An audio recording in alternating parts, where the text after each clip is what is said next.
d'un honneur et d'un ensemble de droits et libertés dont la protection et la défense méritent qu'on sacrifie même sa vie. La deuxième valeur, c'est chaque individu est un réservoir de talent, de capacité, dont l'éclosion ne doit pas être entravée, surtout pas par l'État ou par des mesures administratives. La liberté d'entreprendre. Voilà les deux valeurs auxquelles je suis attaché. Alors, et c'est ça mon libéralisme. Monsieur le Premier ministre, nonobstant le retrait du projet de loi portant réforme constitutionnelle, un ticket président-vice-président en 2012, nonobstant le débat sur la validité de sa candidature, le président Wade a dit le jeudi 14 qu'il sera dans tous les cas vainqueur, même en cas d'élection présidentielle anticipée si l'opposition en fait la demande. Qu'est-ce que vous répondez à ces propos? Que pour être vainqueur, il faut participer à la compétition. La Constitution lui interdit d'être candidat. Donc il ne peut pas être vainqueur, puisqu'il ne peut pas être joueur. Il dit qu'il est candidat. Ça, c'est déshonorer son serment, c'est ce que je dis. Et à partir du moment où lui-même dit qu'il ne faut accorder aucun crédit à ce qu'il dit, puisqu'il peut se dédire, je ne désespère pas que sur cette question fondamentale de respect de la Constitution, l'ensemble des pressions de toute nature qui vont s'exercer sur lui vont le conduire à respecter la Constitution. Vous pensez qu'il est sensible à la pression? Oui. Comment? Puisque sinon, le 23 juin, il n'aurait pas retiré la loi.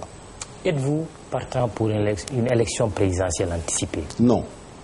Pourquoi? Moi, ce que je veux, c'est le respect de la Constitution, le respect du calendrier républicain, l'organisation d'élections à date due, à date échue, dans la sérénité et en prenant toutes les dispositions pour que l'organisation des élections ne soit entachée d'aucune irrégularité. Vous savez, cette idée d'élection anticipée à 6 mois de l'échéance, nous sommes en juillet, nous allons avoir 3 mois d'hivernage. Vous ne pensez pas aux paysans? Vous allez leur dire, laissez tomber les champs, n'allez pas cultiver, n'allez pas vous occuper de ce qui va nourrir vos familles, venez faire des élections. C'est irresponsable. Ce qu'on demande au président, c'est simplement de respecter son serment, de respecter la Constitution.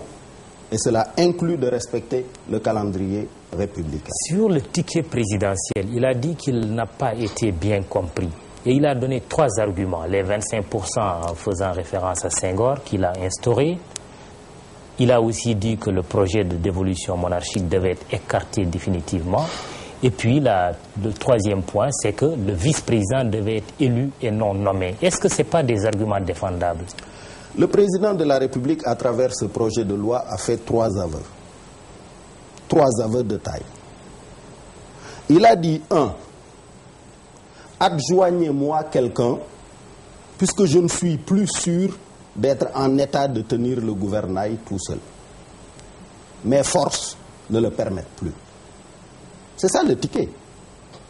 Si on passe de l'élection d'un président à l'élection d'un ticket, dans sa situation à lui, c'est un appel de détresse en disant adjoignez-moi quelqu'un. Premier aveu de taille.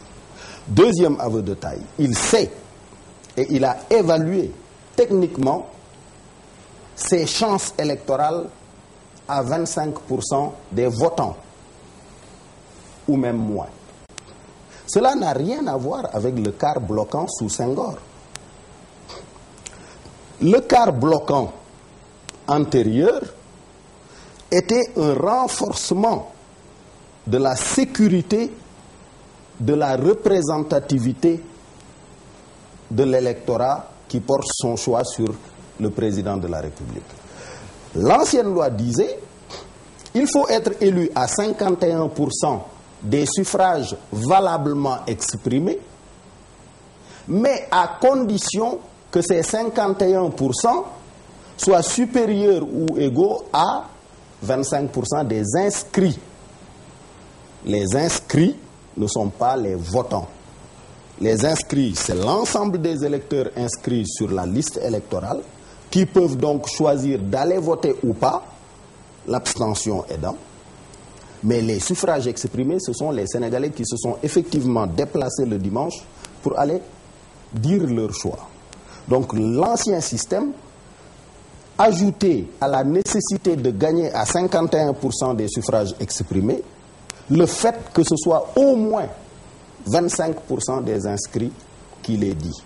Tandis que là, dans la loi de Wade, on peut gagner au premier tour en étant choisi par 25% des suffrages exprimés des votants. Comment peut-on espérer diriger un pays en ayant 3 Sénégalais sur 4 contre soi? Le troisième aveu de taille qu'il fait, c'est de dire ce n'est même pas sûr que j'arrive à l'élection. Puisqu'il a introduit dans cette loi la possibilité qu'après le dépôt de candidature, l'un des colistiers se rende indisponible ou soit indisponible et que l'autre complète la liste. Qu'est-ce que vous insinuez? Je n'insinue rien. Je dis simplement que le président de la République, j'ai le privilège de bien le connaître. Je l'ai pratiqué pendant trop longtemps. Et il ne fait rien au hasard.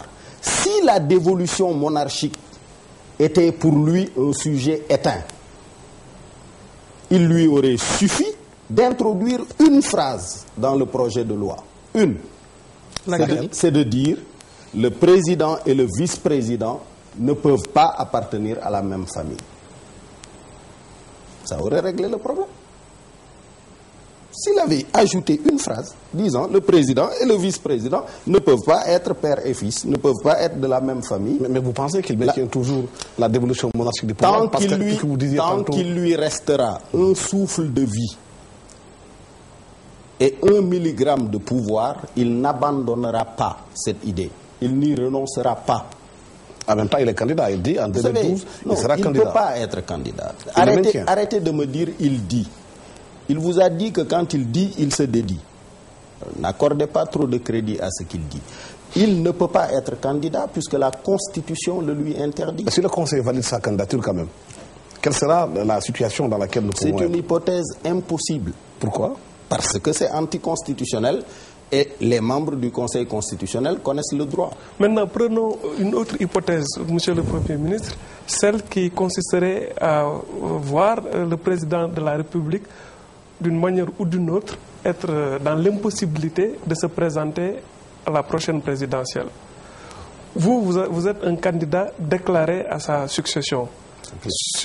Et vous ne cachez pas votre intérêt pour le Parti démocratique sénégalais, dont vous vous réclamez à tort ou à raison comme étant l'actionnaire majoritaire. Est-ce que vous pensez, compte tenu de votre passé récent, dans un parti où vous avez été exclu, où vous avez eu aussi à faire face à une forte adversité, que le PDS, comme un seul homme, va se mettre en rang derrière vous? Tout à fait. Sur quoi vous fondez-vous? Mais sur la réalité de mes contacts quotidiens avec les militants et les responsables du PDS.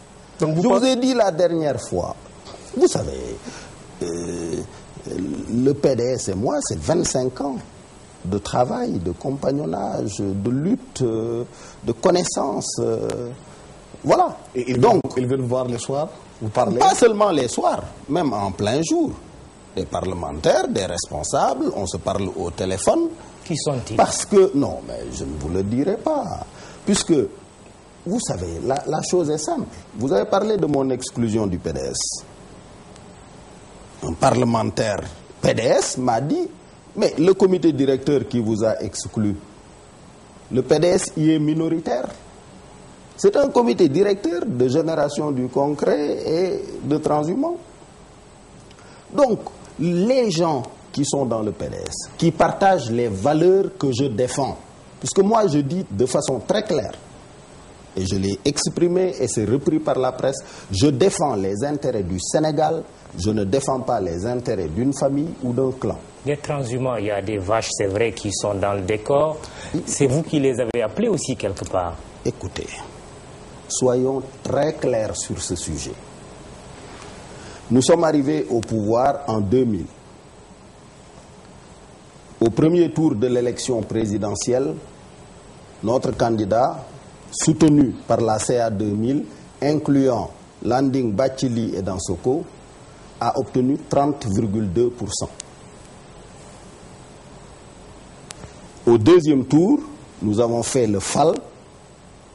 C'est Abdoulaye Bathily et moi-même qui étions allés négocier avec Moustapha Niasse sa jonction à nos forces. Et avant-hier, à l'aéroport, j'ai croisé Madiaïna Diouf qui me disait « Mais pourquoi ne pas envisager de reprendre nos discussions d'alors ?» Et on en a ri. Et nous avons eu la majorité au deuxième tour. Naturellement, un an après, nous devions aller aux élections législatives. Ma première idée, que j'ai suggérée au président, était de dire il faut consolider ce FAL, puisque c'est 58%, pour avoir une majorité stable. Et je suis allé faire la proposition à Moustapha Niasse de venir dans notre parti, de constituer une majorité, et il a dit non. Donc il fallait nécessairement un complément de 20% pour arriver à une majorité législative, sinon le président n'aurait pas gouverné. Et il fallait les trouver quelque part, dans le Sénégal, des profondeurs, dans les 42% qu'avait laissé le président Diouf certainement, mais dans le Sénégal. C'était une invitation à toutes les compétences sénégalaises, à tous les talents sénégalais qui pouvaient venir compléter la majorité présidentielle pour qu'on ait une majorité à l'Assemblée nationale stable. Voilà ma démarche que j'assume. Mais cela n'a jamais signifié que les compagnons qui se sont battus corps et âme avec leurs personnes et leurs biens avant la victoire devaient perdre les premiers rangs au profit de ceux qui nous ont rejoints, même s'il fallait leur faire la place. C'est là qu'il y a une différence d'approche entre Abdoulaye Wade et moi. Les premiers rangs appartiennent à ceux qui se sont battus par leurs personnes et leurs biens avant la victoire. Justement, monsieur le Premier ministre, jusqu'à un passé récent, c'était lui et vous pour faire une référence, faire appel à une référence que vous connaissez bien. Voilà. Mais entre-temps, beaucoup d'eau a coulé sous les ponts. Vous étiez un peu seul dans votre face-à-face avec lui. C'était très valorisant pour vous. Mais entre-temps, il y a l'émergence d'autres fils rebelles, notamment Macky Sall qui est parti. Il y a l'ancien ministre des Affaires étrangères, même si lui, il n'appartenait pas au PDS, qui est parti. Il y a votre sœur Aminata Tall qui est partie. Tout à fait. On assiste à l'émergence de plusieurs candidatures dites indépendantes.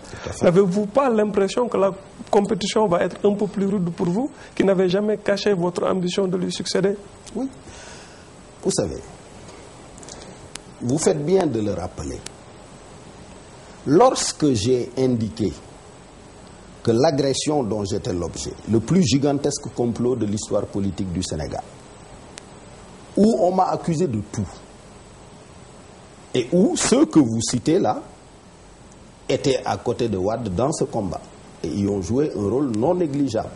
Vous vous souvenez de ceux qui ont convoqué les ambassadeurs pour parler d'un rapport, etc., etc. Je ne leur en veux pas. C'est parce qu'ils ne comprenaient pas ce qui était en cours. Ils pouvaient peut-être même imaginer qu'ils pourraient en bénéficier en prenant ma place. C'était une erreur. Puisqu'il n'y avait qu'une seule personne qui aurait pu conduire Abdoulaye Wade à s'attaquer à moi, c'est personne d'autre que son fils biologique. Donc quand je parlais de la volonté de tuer le fils d'emprunt pour mettre le fils biologique, j'étais un peu seul dans ce combat. Dans le combat de la dévolution monarchique du pouvoir, les gens ont pu dire « Ah non, peut-être qu'il y a des problèmes de chantier de Thiès, effectivement, ou d'atteinte à la sûreté de l'État. » Vous vous souvenez, avant ça, les gens avaient théorisé le coup d'État debout, le coup d'État rampant, etc. Et qui avait théorisé ça? Il est aujourd'hui un des collaborateurs de l'un de ceux que vous citez. Mahmoud Saleh. Vous le citez. J'évite de dire des noms. Mais, en tout état de cause, lorsque la même logique les a atteints, et les a frappés